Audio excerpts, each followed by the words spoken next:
Here we are in Winston studio, representing TNT Earthquake. Nice to meet you, gentlemen. Nice to meet you. Nice to meet you. Tony TNT, Winston. Ah! You know how long we've been after these geezers? You don't know. Shaka, we're gonna cut all this out. Obviously. Yeah, that's all right. Right, gents. You lot satisfied with the questions?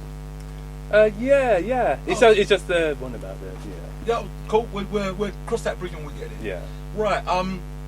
Now I think, okay, what I need to ask you two, there's no point asking you, Tony, how did you choose your name? Because I've got a funny feeling that's on your birth certificate. No point asking you, Winston, because I've got a funny feeling your name's on your birth certificate.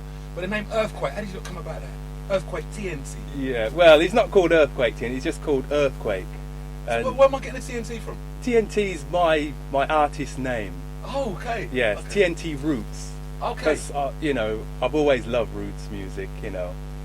Since I first heard, certain tunes from the mid-70s. Oh yeah, like what? Back in the day, like War in a Babylon, Max Romeo. Yeah, message music. Another one that comes to mind, Just Stitch, Danger Zone. Do you remember that one? Yeah, yeah. Real old classics, and then King Tubby's. When you used to hear some of those King Tubby's mixes, and used to just blow me away, and that's what they were just heavy, just a heavy feel, and there was a sort of like protest. There's a sort of militancy in the mix, in the music, and when it comes to choosing a name for our outfit, Earthquake, because it's a raw energy, and we want it to be raw. And when the music, what we record was played, it wanted to have the effect of an earthquake, shaking foundations and I think you certainly accomplished what that. have you, and done the job. Got the right yeah. So we like our roots music hardcore, strictly hardcore, no lightweight business. That's why we're here. Yeah. So basically, that kind of goes for the two of you. Yeah. Yeah. Yeah, that's fine. Right.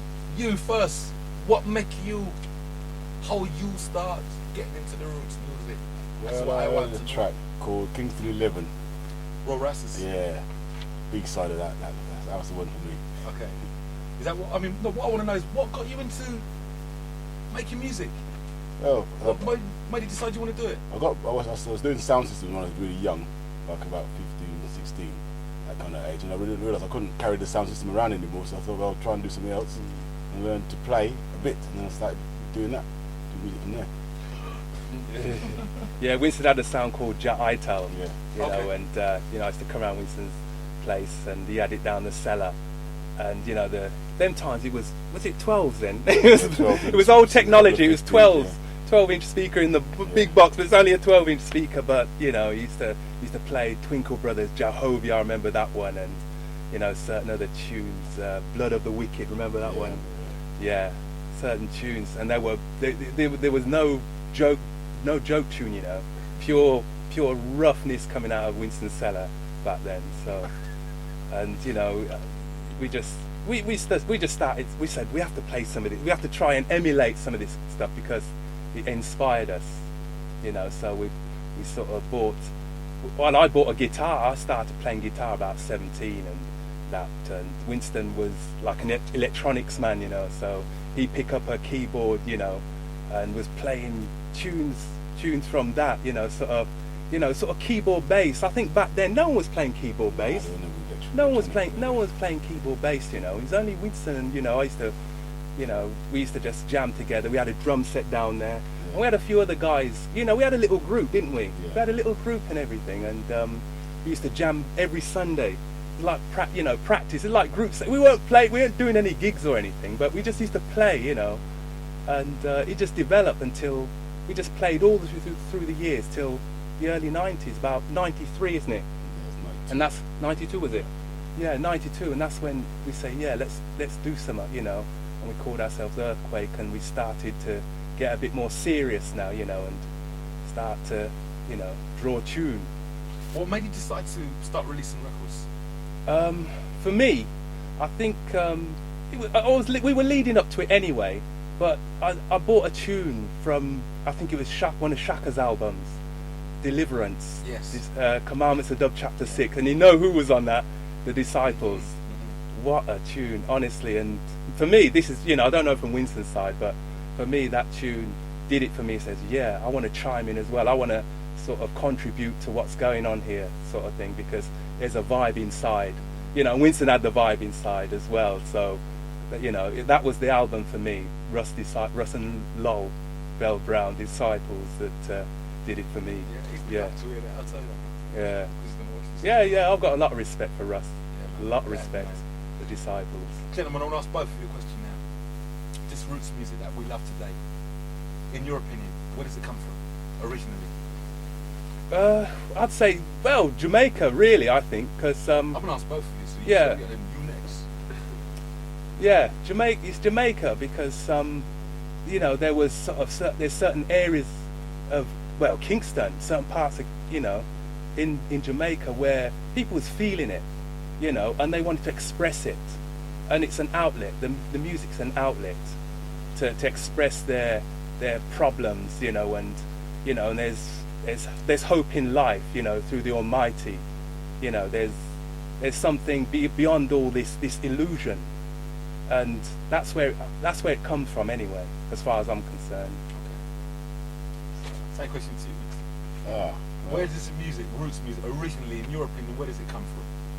I think it comes from the same place. Well, I agree with Tony on this one, to be honest about it. So I can't really add much more to that. Okay, fair enough. It's a humble poor man's music, really. It's not for the rich. No, Not for the just think rich. anything's changed. I think More well-off people are listening to it because I think it's the element of truth that's in the music that attracts people from all walks of life. You know, instead of listening to, I don't know, Britney Spears or one of the other, you know, plastic bands out there or singers and what have you, know, they want to hear the truth, you know, the truth about what's happening. And roots music, there's a lot of messages about reality that's put on that format of music, you know, and people, you know, are interested to hear. It's like the news. It's like, instead of watching TV, we just put on a certain tune and the message is there, you know, and it's the truth. So. I like it. Gentlemen, we're going to start with you, Winston, since you've been so talkative in this interview so far. Right? Normal. As you was growing up, what artists influenced you? What artists and sounds? I mean, who influenced you? Well, obviously back in there, I had Shaka, and then I used to just trying to find stuff. John Peel used to do a lot every now and again. He used to put some nice tracks on there. Didn't know who there was. Then on top of that, obviously I didn't get to London much because at that time we were too young. So we used to go. There was a few sound systems around there. And as we lived in Northampton, we had MFM up the road where Shaka used to play pretty regular. So got in it from there. Be nice about it. We got plenty of roots there. Yeah. Used to hear it from my house. Oh, really? Yeah, so it's just sneak out and then sneak back in again. You sound like you lived in quite a fortunate place. Yeah, very lucky. A very fortunate position. Yeah. My brother, same to you. Who influenced you when you was growing up? Quite a few. That's okay, we've got plenty of fun. Yeah, I think first of all Bob Marley. Yeah, a lot of it. His music, his early, well, when I say that, his early roots tunes were kind of, you know, there were protest songs, you know, Small Axe and Concrete Jungle and those tunes. Yeah, they were good tune. And Dennis Brown, he sang a lot of righteous tunes. You know, he did some sort of lovers tunes, but you know, his roots ones were they were very good, yeah. Besides that, there was like soul-wise, James Brown. I mean, some of those tunes you listen to the beats and what have you, and it's influenced other I mean, there's some Studio Ones. Studio One did quite a few. You can hear some of the Studio One tunes they did, and they were, I think, what's that? Greedy G. Is it Greedy G? Yeah, yeah. From Better Dub. Yeah. And that was James Brown influence. Yeah. So he influenced me as well. Bit of probably on the jazz side, Thelonious Monk. Yeah, pianist. Yeah, love the melodies. Yeah. And you know, maybe some of those vibes in some of my tune. You know, yeah. Jimi Hendrix. Although it's rock, but there's something in there. There's something, you know.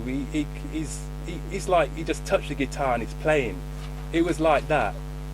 Yeah, he could. Yeah, his teeth, and he could play. Honestly, he could play anything off the guitar, and never. There's, you know, that's a one away artist. That is.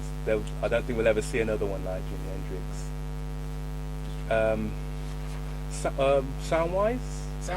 Sound-wise, Shaka, of course. Shaka. Without Shaka, we probably wouldn't be sitting here.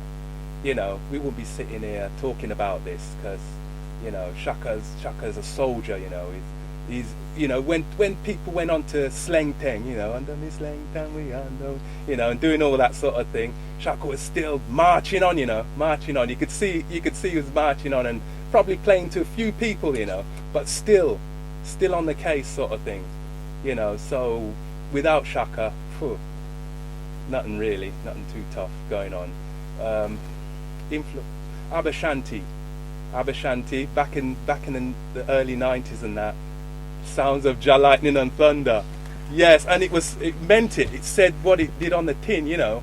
Sounds of Jah Lightning and Thunder. And, you know, the first time I listened, you know, gosh, I felt my spirit was moving, you know. Serious, spirit was moving. So, respect to him. I think he influenced our early works. Revelation in Dub. That was Abashanti influence, you know. He probably doesn't know that, but he will now. Well, the depth. It's the depth of the music that he was playing, you know, in the 90s. It was like, you know, you could feel it down to your toes. And when I talk about depth, I'm not talking about how much weight he was drawing on the boxes or anything. It's just the vibration, the spiritual vibration. And, you know, I used to go to his dances and come out, and I used to go home and pick up the Bible, you know. Pick up the Bible, and I'm reading Revelation and things like that. Serious. And What was that? I don't know. But yeah, I was reading Revelation, and then I'd switch on my equipment, you know, my studio equipment, and I used to just start, you know, it's like the hands were moving by themselves, you know. Serious. Like they had a mind of their own. And boy, I was hearing things coming out at my monitors, at my speakers. I'm thinking, did I do that? You know, it was, I'm telling you, it was strange, very strange. And it's still, funny enough, it still happens now. It still happens now, yeah. So yeah, there's Abashanti. Iration, of course, Iration Steppers. Boy, yeah, respect due to Mark every time, you know, because he's pushing boundaries. He's making the music progress, you know, with the year 3000 style concept, you know, of, you know, so you hear his dub, but it's not done the traditional way. And it's still good. It's still, you know, it's still got a vibration in there, you know. And it's drawn a lot more people into the scene, I think, because it sounds very okay. There might be a slight techno touch to it, but it's accessible. That style is accessible by people who are not usually in a deep down roots and culture, orthodox style sort of thing. So Mark's doing a good job there, man. Definitely. And next, I've got loads of influences there. Another one which influenced me is Fair Share Unity. You ever hear Fair Share Unity? Strictly one away style I'm hearing on that set. You know, it's not a big set, you know, but it's the vibe that come off it, and you know, he plays with a nice vibe as well, a nice vibe. So yeah, just to name a few anyway.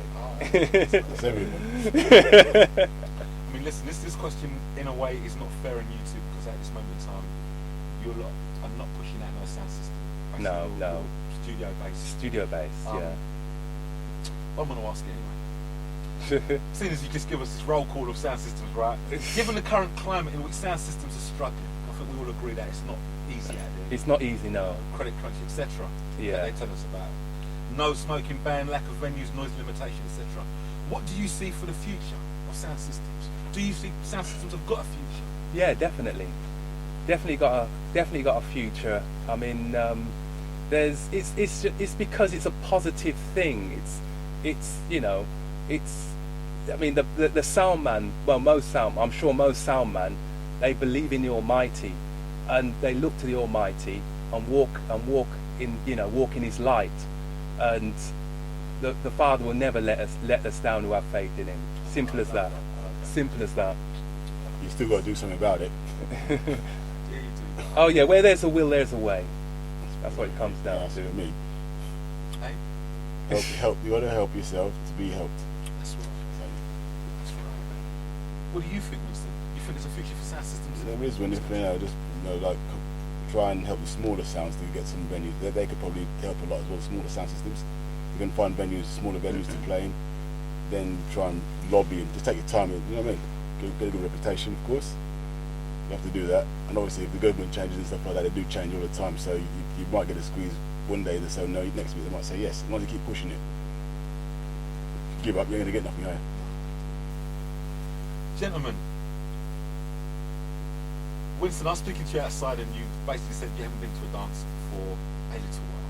Yeah, 8 years. Tony, when's the last time you've been to a dance?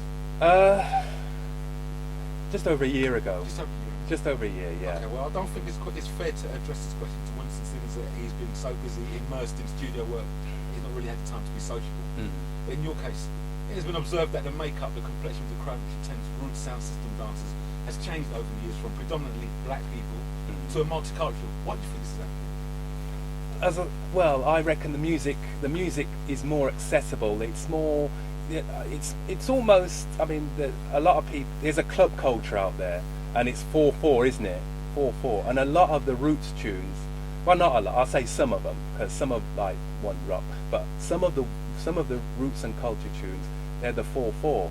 So people like the 4/4. They'll come down, and plus there's certain frequencies that a person would go to a nightclub and come to a dance. They won't get in a nightclub. The bass frequencies are much lower, and I think a lot of the people come to hear heavy bass, to be honest.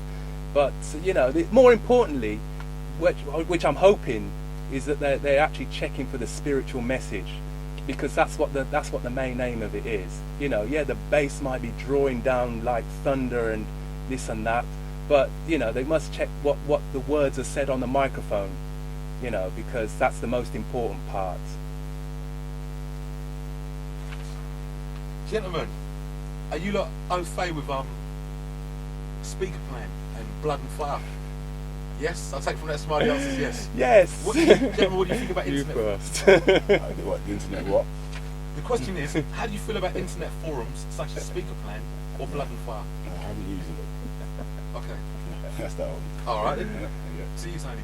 Yeah, I've looked on Blood and Fire and Speaker Plans, and Blood and Fire, very informative. I think if I'm trying to track down a tune, and I know the words go like I saw Jah in my vision, or something like that, I can go on Blood and Fire and say, look, I'm trying to find this tune. I saw Jah in my vision. Type it on the computer, and there's always someone smart out there. And you know what? I've looked, and 9 times out of 10, it's Russ. Russ disciples say, yeah, man, it's this tune, and wow, walking encyclopedia. Yeah, yeah. He knows this. He knows music. So if it's very informative. And Speaker Plans, again, very informative. It's good because it tells you what dances are coming up. There's a lot of dances that are coming up. But I think at the same time, there's some supporters of certain sounds which will pass comments. They'll be staying. The comments will be sort of based towards their sound, sort of thing. And certain dances, they'll sort of say, yeah, well, that sound did this and did that. But I think you have to really go to the dances to check what really happened, because the comments made, yeah, some of the comments are true, but some others, you know, might be a bit biased towards the sound sort of thing. And you know, the only way to sort of know the truth is to go to the dances and listen to it. I was at a certain dance. I'm not going to say where it was, and I was in this dance, and you know, the sound, it didn't sort of have a good night. Let's say it didn't have a good night. But on speaker plans, you know, they're saying, yeah, they played well, this, that, and the other, and you know, and I know for a fact that that was not the way.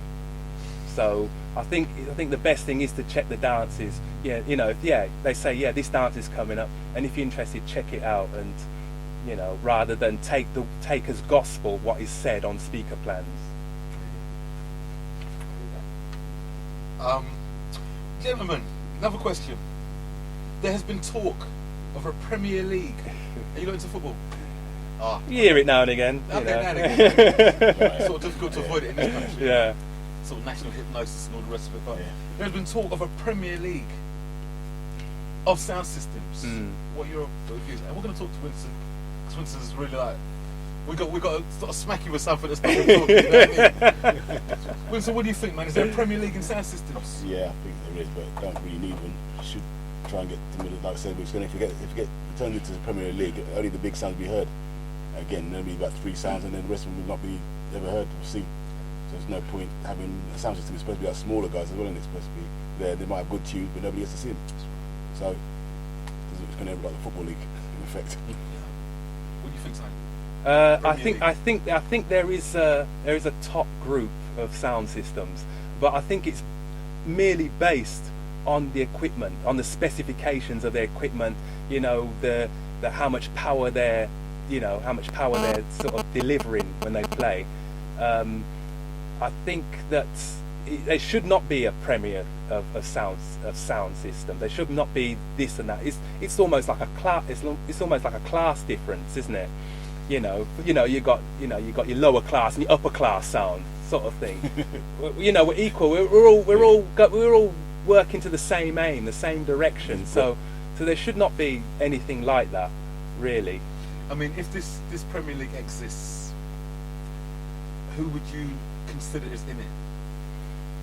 The same bunch you can name straight away. Okay. Yeah? Usual suspects? Yeah, it's the same. Who are the usual suspects? Well, it's Abashanti, Iration Steppers, Shaka. I'd still say Shaka. Definitely. I think personally we should leave Shaka out because he's like in a class by himself. Yeah. As you said earlier on, basically he's inspired most of what we're trying to do today. Yeah. So we could set him off into his own category. Okay. Yeah. Shaka's an outer limits with sleeve him out there. King Earthquake. All the ones with loads and loads. Yeah, Voice, you know, because he's upgraded. He's come a long way since I first heard Voice.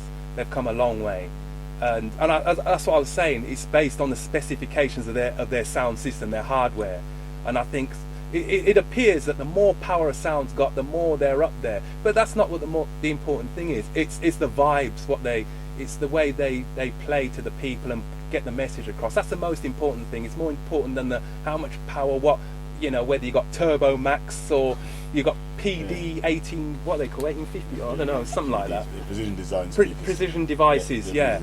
You know, it depends on. It doesn't depend on that. It's about the spiritual message. That's the most important thing. You know, I'm happy to go out there and listen to a 50-watt aside. You know, serious, just a small thing, something. You know, as long as I'm feeling it, as long as it's happening inside me, that's the most important thing. It's not about power. At the end of the day. Sometimes it's too much in there. Yeah. It is. I think it's starting to become a health hazard. Yeah, it's starting to become a health hazard. You know, and it shouldn't be that way, really and truly. It shouldn't be that way. You know, like it heavy, but I don't want it to just be all I can hear and nothing. Just a whistling with my work out the door. I remember the first time I listened to King Earthquake. Gosh. I heard Jungle Man years ago. King Earthquake. Honestly, it's like that felt like it felt like it was an earthquake. It felt like an earthquake. I heard Jungle Man as well, did the same thing. Yeah, I saw some man just saying, "I'm out of here," and you just see them just getting out the exit. Just I had to stand in a corner. I was like this in the corner because it was just overwhelming. It was too much for the body to take, and I was just in the corner trembling, you know. It might be even a good tune, we can't hear it. Yeah. And that was Blacks on Bristol. Blacks on Bristol, yeah, with Iration, yeah. I was just stood in the corner. Was he there?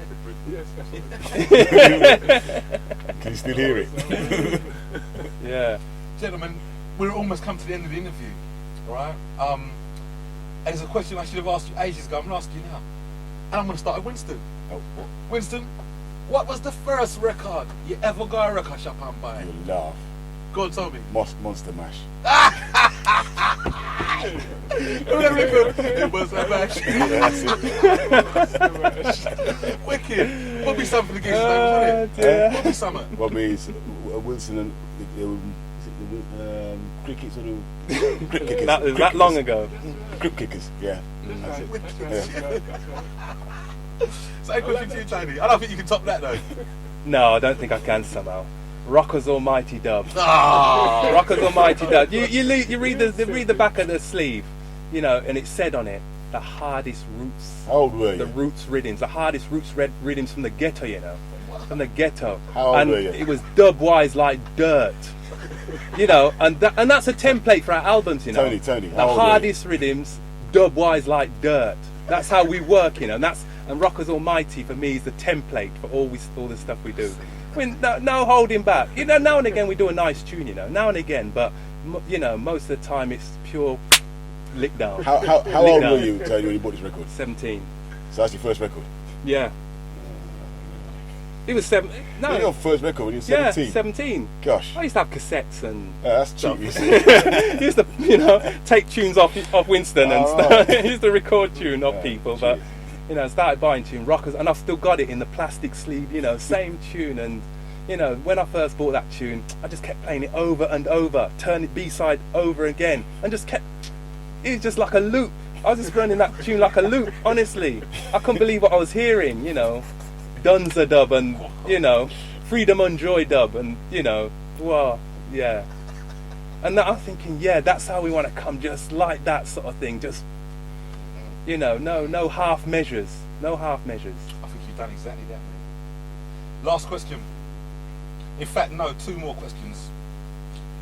Gentlemen, to both of you. Is roots music, I know back in the day it was, but we're in the 21st century now, we don't have to still apply. Is roots music still the voice of the people? Yes. Yeah, it's still the vehicle. It's still the vehicle to put the message on, the music itself. You know, because it's just straightforward. It's raw. The music is raw, and you know, life is raw, isn't it? It's kind of, you know, rough, and that's how the music is. As it'll always, and it stood the test of time. What, we must be about 30 years now, maybe more, decades anyway, that roots music's been going strong, and it hasn't really changed, has it? You know, it's the same sort of method. You know, you got your beat, and you got your bass drawing, and you got your chops. You know, it's the same format, and it's still going strong. It will always be there. It will never fade away. Never. Winston, what do you think? Is roots music still the voice of the people? Yeah, it will be because of the credit crunch on now, and they so they're gonna have to start going back out again. They've got something to sing about. Gentlemen, last question. Tony, we've already talked about this before the interview, so me and Rooftop already got a rough idea of what you're going to say or what you're not going to say, right? Yeah. We're going to start with you, Winston, once again. Winston, what is the funniest thing you ever see happen in a dance? I think it was Jungle Man that I was on about a minute ago. Yeah, what happened? There was quite a few poor geezers. They never heard a sound like that before. But it was just an MFM back in the day. These guys were rolling up the spliffs as they're doing the boxes, like usual, getting action behind it. Then the man switched the brace on. I think most of them moved to the middle or out the side of the door. Spliff all over the floor. Somebody trying to run. It was just chaos. Bad place to build. Yeah. I won't do it again. And Tony, I've never seen anything funny in the dance. not even vaguely Well, humorous. I think the only thing I can think of was when the first time Abashanti played Victory Over the Beast at the Arches down in Vauxhall, and you know the tune was just drawing down hard. Abashanti was not sparing the bass box at all, and you know, and people were just up, honestly, arms and legs in the air, everything, and and this particular when the tune done, this particular dreadlocks man hold his hand up, attack, oh warriors, attack. And that, you know, because it was quiet, and then he just come out and us, you know, and that did sort of humour me slightly. I'm thinking, yeah, that he felt it, you know, and that's a good thing, really. I don't know whether it's funny or not, but it was probably just a reaction to what he felt more than anything. So yeah. Okay. And on that note, gentlemen, thank you very much for your time on behalf of me and my partner Rooftop. Partner, that don't sound right, does it? My brethren. Yeah. My brethren Rooftop. That means something else in the 21st century. Yeah. Thank you so much. Thank you so much. Winston, thank you so much. Thank you. We ain't finished with it yet, but as far as you're concerned. Yeah, okay. One action. Welcome to Earthquake Studio. My name is Winston Dread. Over there, sir, TNT Roots, representing Northampton. We're going to do a mix on a tune right now called Stand Firm, okay? Ready for you? Yes. All right, sir.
attempt, man. I've heard dance songs, technical, where man tries to shout one of our rhythms, and they kind of find it hard because it's not straightforward, you know what I mean? It's like the bass, the rhythm will go that way, and then it goes that way, and the man can't keep up with it, you know what I mean? I love it. It's like chess. Yeah. The way it kind of freestyles. Yeah. I love that, man. Everything seems to be doing its own thing, but it's all coherent. Yeah, it's getting it to gel together. Yeah, well, you lot do a flipping wicked job of that. I tell you what, I went to visit a guy one time. His name was Winston. Yeah. He played me a tune, he goes, listen to this. Now, what the tune was Escape from Babylon Snare. Yeah. And I love that tune. Yeah. Killed it on the radio. Yeah. It's mad record, I love it. Yeah. And when I played that tune to me, he asked me, what do you think of that? I said, it's Earthquake TNT. I said, that record rough. The man goes to me, Brendan, that's not music. That's not music. What? I said, Brendan, at the end of the day, there's only two kinds of music in the world, you know. The music you like and the music you don't like. Yeah. Right? So, at the end of the day, you entitled to your opinion. Yeah. Me personally, rough Hey, record, man. Rooftop, when you film it, let us know, I'll just talk. Yeah. You already know. Yeah, when you're ready, Winston. And Winston. Music studio. This is Winston Dread and my brethren TNT Rooftop. So you're gonna mix a little tune called Stand Firm right now, yeah? So live on the desk. Ready? See? Let it.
stop, finish, done.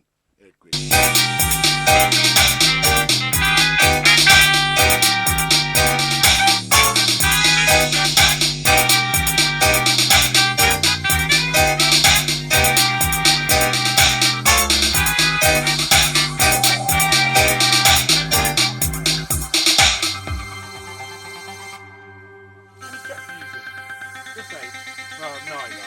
Nine tracks.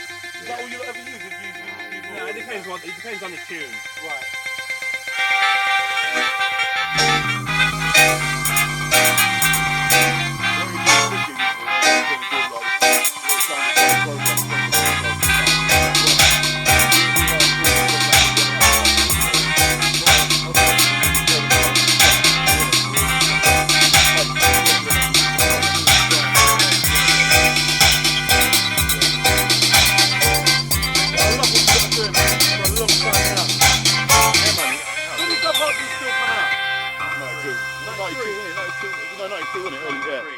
Yeah, 93, yeah. We started in 92.